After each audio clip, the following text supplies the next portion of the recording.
Espace TV, le 22h.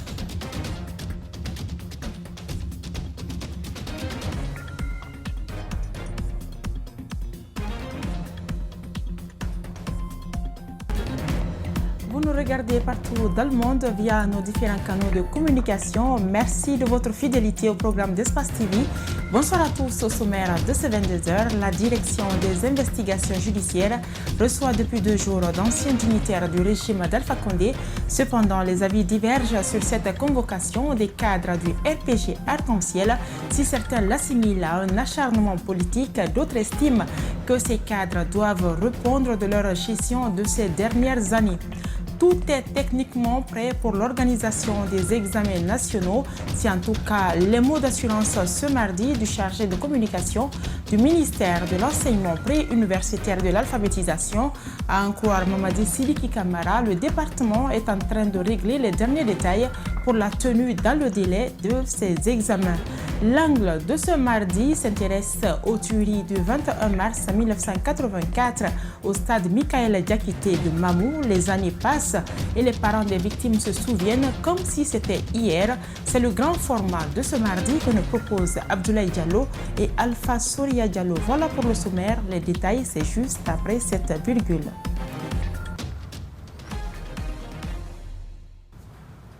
Bienvenue à tous. D'anciens dignitaires du régime d'Alpha Condé sont passés devant la direction des investigations judiciaires.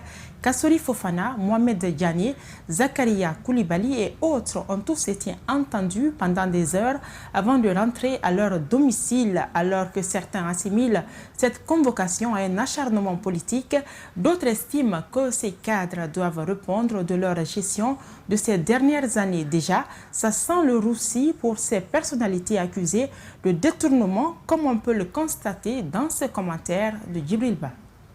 Kassori Fofana, Thibou Kamara, Mohamed Diané, Zakaria Koulibaly, Oye Guilavogui et Ibrahim Khalil Kaba, pour ne citer que ceux-là, sont passés pour leur deuxième phase d'audition devant la direction des investigations judiciaires.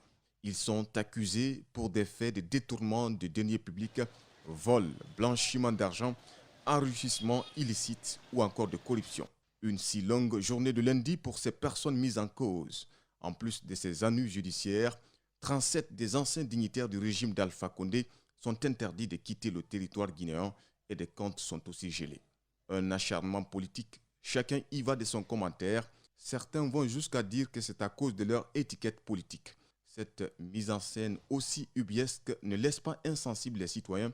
L'homme du palais de Mohamed V, où tout se déroule à quelques encablures, ainsi que des hommes de médias, dont certains payent d'ailleurs les frais, faisant l'objet d'attaques de militants hargneux qui les accusent de se réjouir du sort de leur mentor. L'autre explication dans cette bataille politico-judiciaire, la course pour l'occupation du poste de la présidence du RPG Arc-en-Ciel a révélé des intentions politiques qui ne passent pas inaperçues aux yeux du CNRD, alors qu'une retenue de la part des prétendants pourrait éviter une semaine loufoque. Cette seconde phase des auditions concerne l'ensemble des membres du gouvernement. Ils pourraient soit être inculpés et placés sous contrôle judiciaire, soit placés sous mandat de dépôt à la maison centrale de Conakry ou libérés tout simplement. À la Cour de répression des infractions économiques et financières ou à la direction des investigations judiciaires d'éprouver les charges portées contre des accusés. La crédibilité des juges est alors mise à l'épreuve. Notre planète, notre santé, c'est le thème retenu cette année au compte de la Journée mondiale de la santé prévue ce 7 avril 2022. Quelques jours avant cette célébration, l'Organisation mondiale de la santé a ouvert des débats liés à tous les phénomènes menaçant la santé de l'environnement. Ces échanges ont réuni les enseignants-chercheurs et étudiants du Centre d'études et de recherche en environnement de Gamal Abdel Nasser de Conakry. Ali Badara Kamara pour nous en dire plus. Notre planète traverse un sale temps et ce ne sont pas que les écologistes qui en ont pris conscience. L'Organisation mondiale de la santé mesure, elle aussi, la portée de cette menace. Au contact des étudiants du Centre d'études de recherche environnementale de l'Université Gamal Abdel Nasser de Conakry ce matin, la mission de l'OMS alerte sur l'urgence de préserver la santé de notre planète. Changement climatique a vraiment un impact sur la santé. Et toutes les maladies émergentes aujourd'hui qui sont en cours dans le monde et particulièrement dans nos régions africaines sont dues au changement climatique. La problématique des toilettes, de l'accès à l'eau potable sont entre autres facteurs qui ne favorisent pas un écosystème sain. Les spécialistes de l'environnement et de la santé conviennent tous que ces problèmes environnementaux sont à l'origine de nombreuses maladies hydriques, surtout dans les pays en voie de développement. Dans notre environnement, on trouve des virus, on trouve des bactéries, on trouve des champignons, on trouve des protozoaires. Et tous ces microbes-là vivent beaucoup dans l'eau.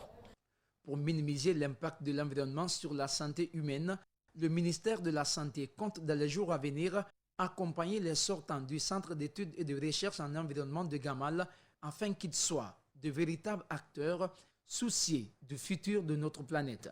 Après cette réunion, c'est d'appeler ceux qui interviennent dans le domaine environnemental à tisser des conventions de partenariat avec le ministère de la Santé afin que les activités liées à la santé environnementale leur soient confiées pour que la santé environnementale devienne une réalité.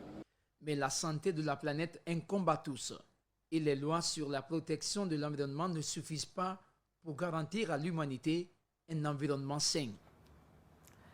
La cataracte est une opacification progressive du cristallin, la lentille située à l'intérieur de l'œil. Elle apparaît le plus souvent avec l'âge et touche plus de la moitié des personnes âgées de plus de 50 ans. Selon les spécialistes, ces symptômes apparaissent petit à petit.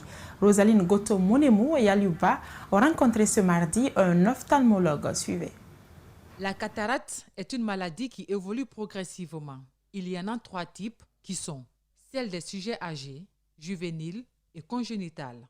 Une maladie qui apparaît la plupart du temps chez les personnes âgées de plus de 50 ans. Les cataractes pathologiques, c'est ces cataractes donc qui sont les cataractes les plus graves.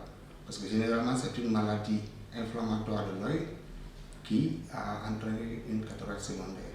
Et ces cataractes sont très difficiles à prendre en charge et lorsqu'elles sont même bien prises en charge, le résultat fonctionnel, c'est-à-dire l'acuité visuelle, ne remonte plus comme le souhaiterait le malade et le médecin. Donc les cataractes pathologiques parce qu'ils sont dus à une maladie. Et les cataractes traumatiques parce qu'il y a un traumatisme oculaire.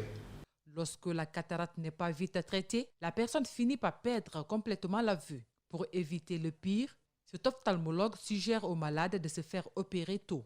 Il faut que les gens consultent tôt lorsqu'ils ont baisse la vue. Parce que pour profiter du maximum des bénéfices du laser, il faut consulter très tôt. Il ne faut pas attendre d'avoir une cécité complète pour consulter. Hadia Kadiatou souffre d'une cataracte depuis près de 6 ans. Elle a subi une première opération à l'intérieur du pays en vain. Elle est appelée à passer à nouveau au bloc opératoire dans un mois. Cela m'est venu comme ça et j'ai cessé de voir clairement. Au début, je suis partie à l'hôpital, on m'a prescrit un produit pour les yeux et j'ai suivi le traitement. On a opéré mon œil gauche, mais ça n'a pas réussi. Ce matin, le médecin m'a dit que l'autre œil est touché. La cataracte n'a pas de prévention en soi. C'est pourquoi cet ophtalmologue invite les malades à se rendre dans des centres spécialisés en cas de problème de vue pour un traitement efficace et pérenne. Je vous le disais au sommaire, tout est techniquement prêt pour l'organisation des examens nationaux. Les dates indiquées seront respectées. Ce sont les propos rassurants du chargé de communication du ministère de l'enseignement préuniversitaire et de l'alphabétisation. Selon Mamadi Sidiki Kamara, le département est en train de régler les derniers détails pour la tenue de ces examens. Il s'est également prononcé sur les changements qui ont eu lieu cette année, mais aussi la grève des enseignants contractuels et celle annoncée par les syndicats de l'éducation. Je vous invite à suivre le condensé de son entretien avec André Moussier-Milimono et Ibrahim Souma. Quelques semaines seulement nous séparent du début des examens nationaux. Au ministère de l'enseignement préuniversitaire et de l'alphabétisation, les préparatifs vont bon train et ne souffrent d'aucun handicap. Nous sommes sur les préparatifs de l'atelier préparatoire qui constitue pratiquement l'une des dernières étapes que nous abordons avant d'attaquer le déroulement même des examens.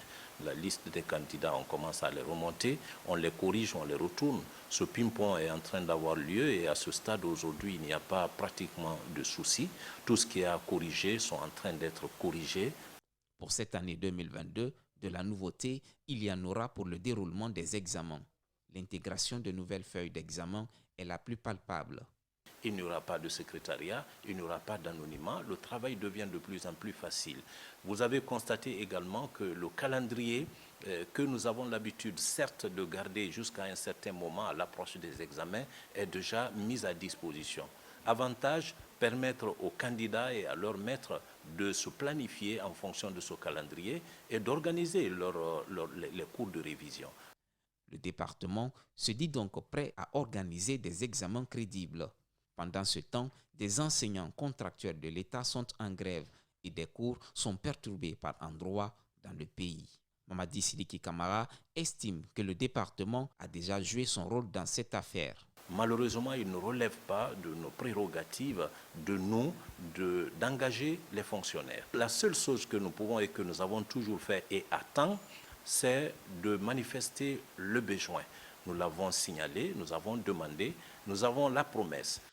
Parlant de la grève des syndicats de l'éducation, le ministère dit ne pas être concerné par des bisbilles entre syndicalistes. Il réagira par ailleurs lorsque le préavis de grève lui sera déposé. La radio scolaire de l'Institut national de recherche et d'action pédagogique est un médium qui a marqué son temps à travers ses émissions et jeux éducatifs réalisés, diffusés sur les antennes de la RTG. Les élèves suivaient des cours dans les classes sur toute l'étendue du territoire national. Actuellement, ce programme d'enseignement est aux arrêts. Quelles en sont les raisons? Malik Sendiana Kamara et Djibril Kaba Kamara pour nous en dire plus.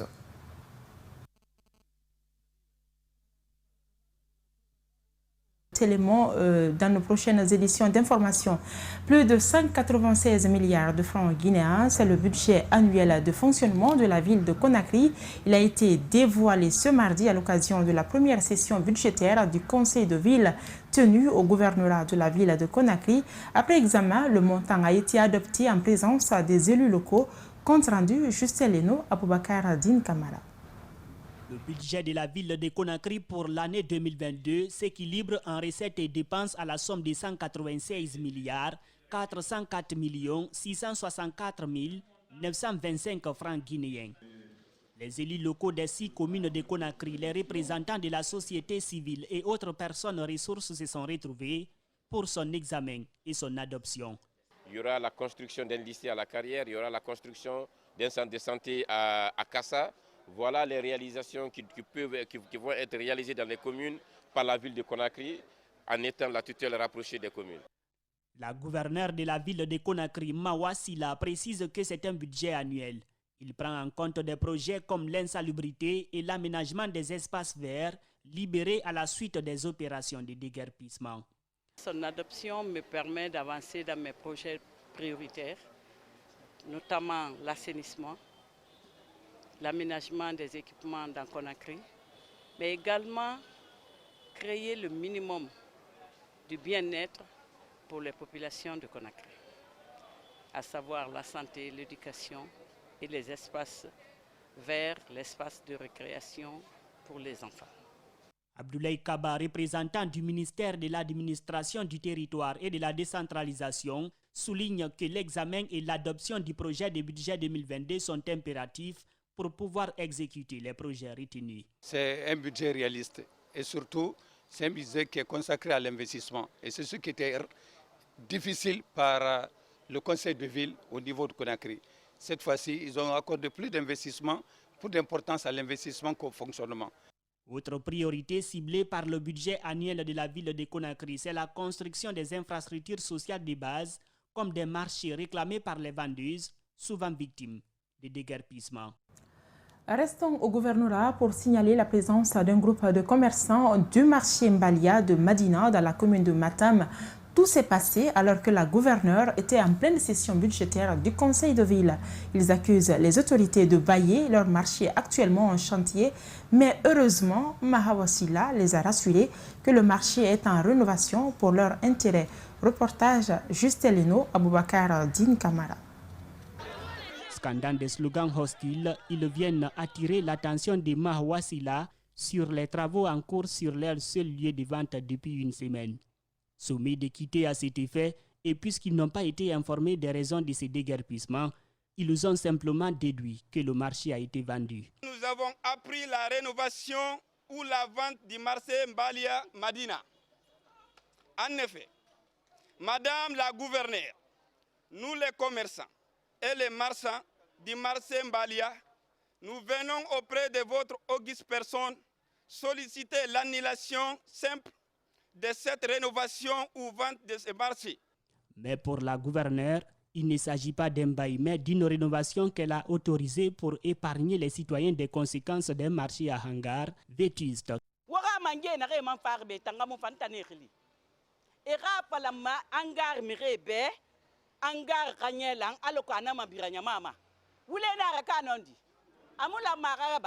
À date, plusieurs commerçants ont quitté les lieux pour la rénovation du marché. Pourtant, ils ont pour unique lieu d'activité génératrice de revenus le marché Mbalia. L'information ne leur a pas été donnée. Ils demandent le départ des administrateurs dont l'incompétence a eu un impact sur leur quotidien. En ces mois de Ramadan, se plaignent-ils. On a mis dans notre demande le départ de tous les chefs de secteur, donc et l'administrateur. La gouverneure Mahawa Silla rassure que les commerçants sommés de quitter pour un petit temps reviendront dès que la rénovation du marché sera terminée. Moisson de Ramadan, quel régime alimentaire faut-il adopter? Un médecin spécialiste agroalimentaire déconseille de manger du riz à 4 heures du matin. Il suggère aux jeûneurs d'organiser leur alimentation en 3 repas. Il demande également de privilégier les aliments riches en protéines, les céréales et les aliments liquides, entre autres. Antoinette Dédé Onivogui et Alcini Camara l'ont interrogé. Suivez. Cette période coïncide à un moment où les fidèles musulmans et chrétiens observent le jeûne. Cependant, il est important d'obéir à une alimentation saine et équilibrée, conseille ce nutritionniste. Alors au niveau du repas, au niveau de la rupture, les aliments privilégiés, c'est notamment les dattes, c'est l'eau en elle-même, mais également c'est les jus de fruits à 100% purs, jus de fruits 100% purs, parce que ce sont des aliments qui peuvent permettre à l'organisme de renouveler l'énergie qu'il vient de perdre pendant, disons, pendant la journée de jeûne. Pour le repas de l'aube, il suggère également de consommer des aliments riches en protéines. À 4 heures, il faut prendre des aliments qui ont une digestion, ce qu'on appelle les aliments à digestion lente, qui ont un indice glycémique assez bas. Vous pouvez prendre du beurre, des œufs avec le pain, tout ça c'est conseillé. Et vous pouvez prendre du riz du pays avec nos sauces, mais une fois encore, il faudra éviter de remplir complètement le ventre, parce que si vous le faites, lors de la journée du jeûne, vous pouvez avoir des inconforts, des ballonnements de ventre, et ça peut même conduire à des constipations. La mauvaise alimentation peut être à la base d'autres maladies. C'est pourquoi les diabétiques et les hypertendus doivent consulter leur médecin à l'approche de chaque Ramadan pour savoir si leur état de santé leur permet d'observer le jeûne ou pas. Si toutefois un diabétique est appelé à faire la rupture, à observer le jeûne ou le carême, comme je l'ai dit, c'est d'éviter les aliments sucrés, là où il y a le sucre ajouté. Ces gens-là doivent puiser l'énergie nécessaire pour leur organisme à travers les crudités, à travers les aliments, à travers les fruits, les légumes, et donc en un mot tout ce qui est salade et compagnie. Un tour à l'ancien campement du commandant de cercle devenu musée de Boké à travers ce reportage que nous vous proposons. Vous allez découvrir la riche histoire des communautés qui composent la région de Boké. Mamadou Sadio Baldé.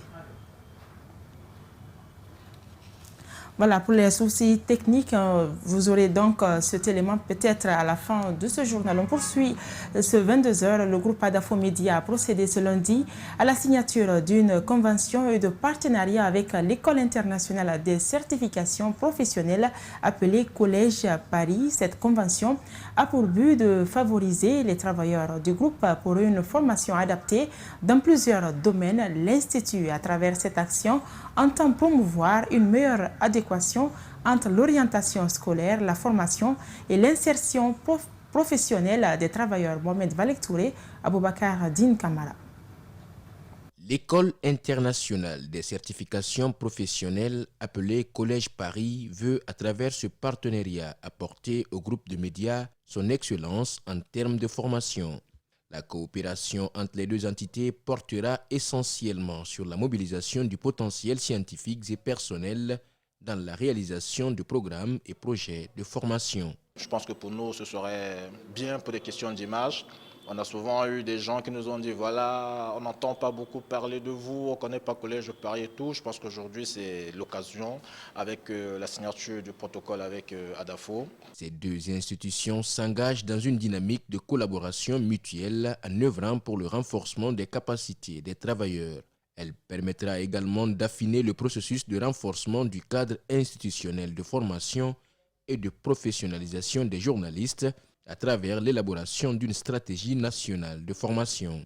Nous avons donc pour ambition de former tous les cadres de cette entreprise, tout le personnel d'ailleurs. Ça commence par avoir une bonne collaboration ou un bon partenariat. Le groupe Collège de Paris est une institution qui regroupe en son sein plusieurs établissements avec pour corps de métier la formation certifiante et continue pour les entreprises en ligne.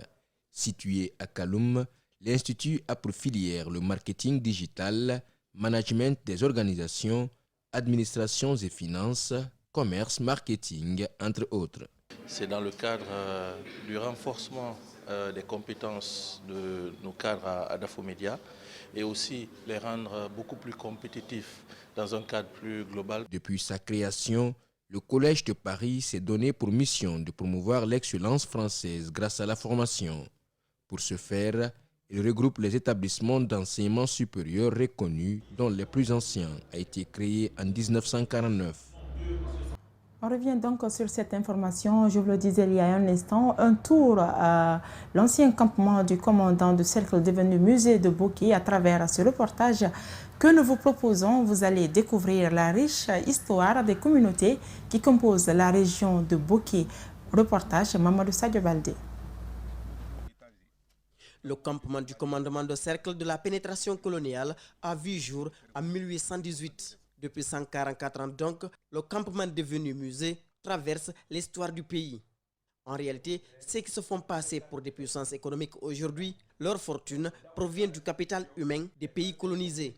Dans ces pièces, on y retrouve le symbole de la cruauté. C'était le début de la fin de la tranquillité familiale des esclaves représentés ici par ces sculptures. Le reste, nous vous laissons imaginer le voyage incertain et le séjour dans les Amériques de nos ancêtres.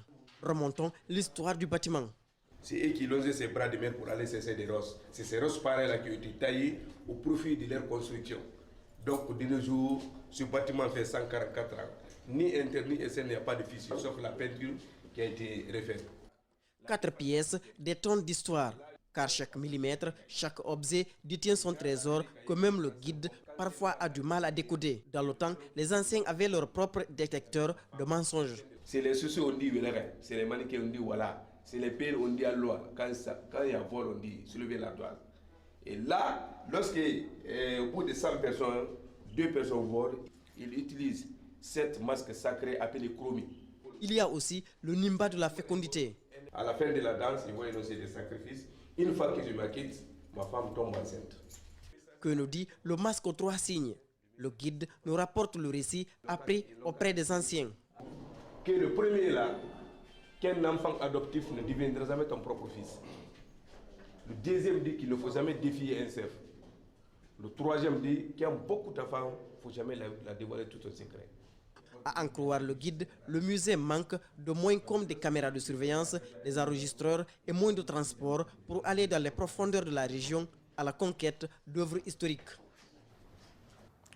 Nabi Keïta a-t-il financé entièrement la reconstruction de la mosquée de Koleya Centre? Ce sujet divise l'opinion et met les populations dos à dos. Si les uns accusent les imams d'avoir mal utilisé le financement de Nabi Keïta, d'autres par contre soutiennent que Nabi n'a pas encore honoré tout son engagement. Après avoir tiré la sonnette d'alarme dans l'émission Foot Express ce dimanche, Mamadi Kaba Dieng et son équipe ont réalisé une immersion au sein de cette mosquée. Voici la suite de l'enquête avec Mohamed Sissé, Paul Fatia Tonkara et Mohamed Bangoura. Depuis sa construction en 1952, c'est une première que la mosquée de Koleya Centre soit démolie. Pointé du doigt d'avoir pris furtivement l'argent de la construction de cette maison de Dieu, alors que certaines indiscrétions soutiennent d'emblée que la construction a été entièrement financée par Nabi Keïta. Les imams, au centre des accusations, tentent de rétablir la vérité. Que lui, le premier imam, il n'a rien à voir là-dedans. Moi, deuxième imam, je n'ai rien à voir là-dedans. On ne veut même pas voir l'argent. Il y a une commission ici, bien organisée, bien structurée. C'est la commission-là qui utilise cette somme-là. Je dis bien, tout est écrit. La mosquée a été mise à pied le 9 juin 2021. Des collectes de fonds ont ainsi été lancées à l'endroit des bonnes volontés. Nabi Keïta a en effet décidé d'épauler les imams dans la reconstruction de cette maison de Dieu. L'imam dresse les apports de l'international guinéen. Nabi a appris que nous avons dévolé la mosquée, que nous voulons reconstruire la mosquée. C'est ainsi, lui aussi, il a décidé de participer à la reconstruction de la mosquée. Il nous a envoyé 45 millions de nos francs guinéens. Et nous avons utilisé pour fabriquer les briques. Nabi a envoyé 20 tonnes de fer à béton, de toutes catégories confondues. Par après, il nous a envoyé aussi 200 millions en août dernier. Cependant, ces aides ne suffisent pas. Depuis que le nom de Nabi Keïta a été associé à la reconstruction de ce lieu de culte, beaucoup de sources de financement ont tari. Les imams interpellent les autorités gouvernementales. Je leur demande humblement, sagement, de se tourner vers nous ici. Car la mosquée là, c'est pour toute la Guinée. Cela fait presque un an que le chantier traîne. Le coût total s'élève à plus de 8 milliards francs guinéens avec une maquette R+2. Le journal se poursuit à présent notre angle.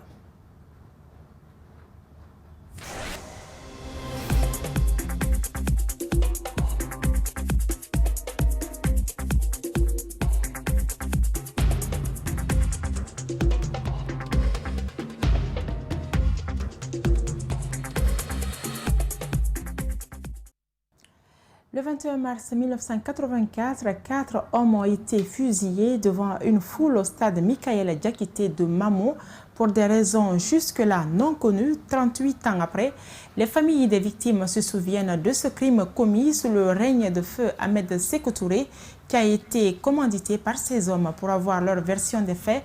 Abdoulaye Diallo et Mamadou Alpha Souria Diallo sont allés à la rencontre de l'une des familles des victimes à Kourawil, dans la sous-préfecture de Tolo, située à 22 km du chef-lieu de la préfecture de Mamo. C'est le grand format de ce soir que je vous invite à suivre. Il y a 38 ans, jour pour jour, 4 hommes dont Mamadou Lamaranaba, Amadou Wouri Diallo dit Hitler, Hassan Boboba dit Bobo Banga et Mamadou Bailoba Miégin, tous des citoyens de Mamou, ont été arrêtés, emprisonnés et figés au stade Michael Diakité de Mamou. Cette barbarie a eu lieu pendant le régime de Sékou Touré. À la question de savoir quelles seraient les causes de leur arrestation, un des témoins de la scène nous raconte. Cette année-là et ce jour-là précisément, il y a eu quelqu'un qui venait certainement des alentours de Mamou qui a passé devant le commissariat de police. Il avait un sac par devers lui et des agents de la police l'ont arrêté pour chercher à savoir ce qu'il avait dans son sac. Alors, à force de se tirailler avec ce citoyen, les policiers ont fini par l'envoyer au commissariat, à l'intérieur du commissariat de police. Mais puisque ça a commencé au bord de la route, les gens ont été témoins de cela. Et ceux qui ont été témoins de cela ont fini par suivre devant le commissariat de police pour savoir ce qui va se passer entre les policiers et ce citoyen. Bon, alors, petit à petit, les gens ont commencé à s'amasser devant le commissariat de police. Après leur interpellation, ils ont été conduits à la prison où aucune visite n'était permise. Cela a inquiété les parents des présumés commanditaires. Ils ont mené toutes les démarches pour rencontrer leurs proches, mais en vain.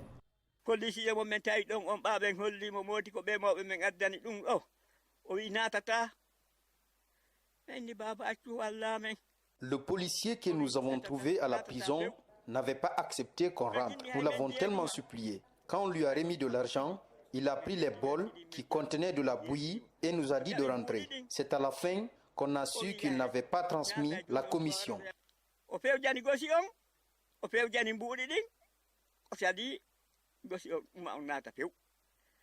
Dans les familles de victimes, comme celle du Miégin qui réside à Kourawil, dans la commune rurale de Tolo, à 22 km du centre-ville de Mamou, on affirme avoir mené des démarches pour leur libération. Ils se sont même rendus à Farana, où résidait un des frères du feu président Ahmed Sékou Touré pour les plaider, mais hélas. Nous avons été chez le grand frère de Sékou Touré à Farana pour les plaider avec de l'argent en Sili. Ils nous ont promis.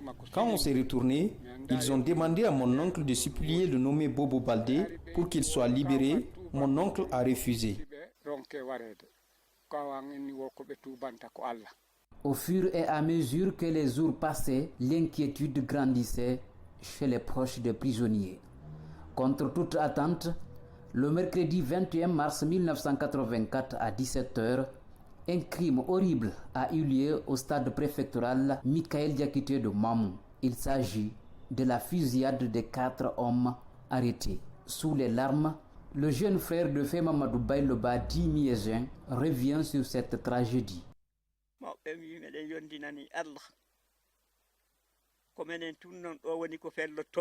Mon frère a dit qu'il s'en remet à Dieu. Mais soyez rassurés, nous serons vos dernières victimes. Nous sommes le sacrifice de tous les Guinéens.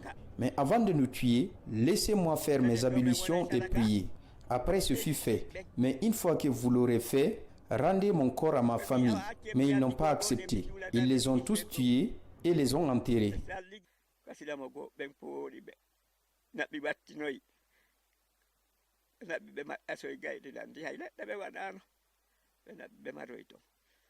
C'est comme si le Miégin le savait, car quelques jours après cette fusillade, c'est-à-dire le 26 mars, le président Ahmed Sékou Touré a rendu l'âme aux États-Unis d'Amérique.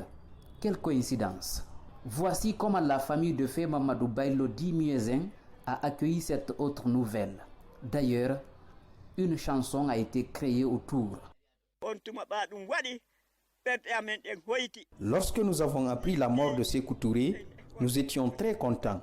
Nous nous sommes dit, comme il se croyait le plus fort, il s'en est allé aussi.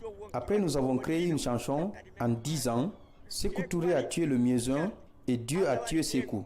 Asma et André sont toutes devenues veuves. Toutes nos tentatives d'être en contact avec les autres familles des victimes ont été vaines. Pourquoi ont-ils été décapités? Selon certains observateurs, c'était pour que ces derniers servent d'exemple aux autres qui se hasarderaient à commettre tel acte. Le journal se poursuit. Place à présent aux annonceurs dans la rubrique Public Reportage.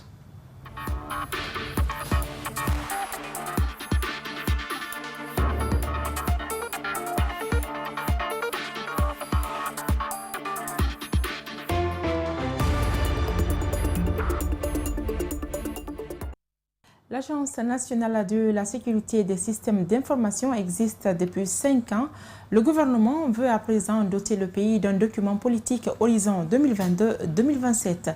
Ouverture ce matin de la deuxième session du comité technique régional de la santé, CTRS de Bokeh. Pendant 4 jours, les directeurs des hôpitaux et des représentants des partenaires vont présenter leur rapport du deuxième semestre de 2021. La cérémonie d'ouverture a connu la présence des autorités autorités locales de Boké. Je vous invite à suivre successivement ces deux éléments de publi-reportage.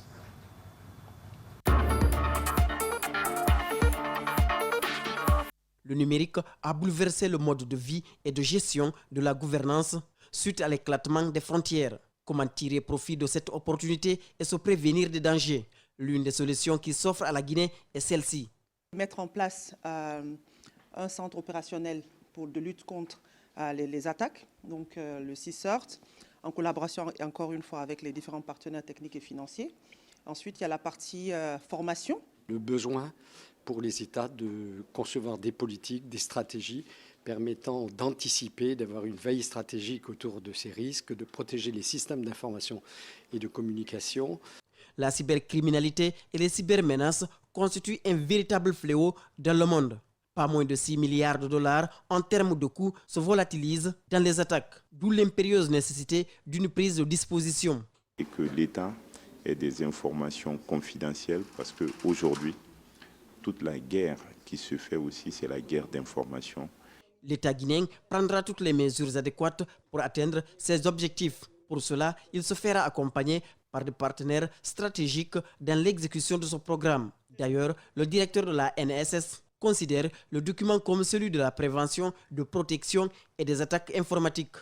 Dans cette perspective, il est indispensable de disposer des compétences et des moyens techniques nécessaires à leur détection, à leur analyse, à la conception des contre-mesures capables de garantir la confidentialité des données. Et il est important de savoir que nous prévoyons de mettre en place, d'accompagner la Guinée, de mettre en place des mécanismes de suivi et évaluation de cette stratégie-là, pour voir au bout de 2 ans, par exemple, comment réévaluer ce plan d'action pour être sûr qu'on est sur la bonne ligne. Avec cette validation de politique nationale de cybersécurité, la Guinée va améliorer son score dans l'indice de cybercriminalité. Mieux, les partenaires vont proposer au gouvernement les meilleures pistes de solutions dans la lutte contre les attaques.